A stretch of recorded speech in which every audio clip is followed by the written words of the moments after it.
Penerimaan dan regratifikasi LNG Arun yang berlokasi di Jalan Medan Banda Aceh, Belanglancang, Lok Semawe, Senin.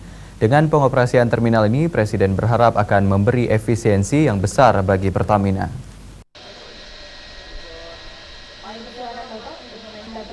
Peresmian pengoperasian terminal penerimaan dan regasifikasi LNG Pertamina Arun ini dilakukan dengan penekanan tombol sirine dan penandatanganan prasasti.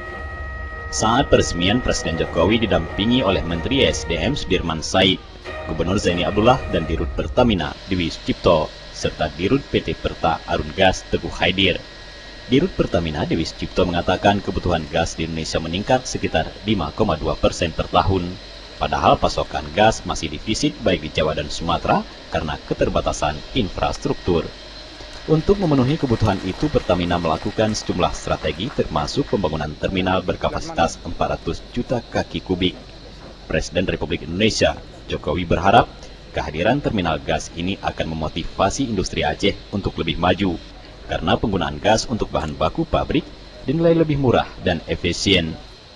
Selain itu, kehadiran pabrik nantinya juga diharapkan mampu menjadi magnet bagi investor luar untuk berinvestasi di wilayah Aceh dan dapat menghidupkan kembali beberapa pabrik yang telah mati.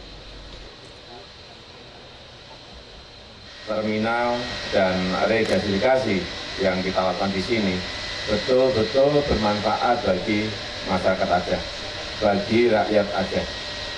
Karena apapun ini adalah kawasan industri yang sudah lama sekali, akhir tahun 70-an, sehingga harus betul-betul memberikan manfaat kepada masyarakat. Terminal gas ini merupakan revitalisasi sarana terkait pengelolaan gas oleh Gas Arun. Terminal ini akan dikelola PT Perta yang merupakan anak usaha PT Pertamina Gas. Pengiriman gas pertama ke Belawan dilakukan pada Maret 2015 dengan konsumen antara lain adalah PT PLN. Dengan hidupnya terminal gas ini, diharapkan kebutuhan gas di Sumut dan Aceh dapat dipenuhi termasuk untuk mengatasi krisis listrik.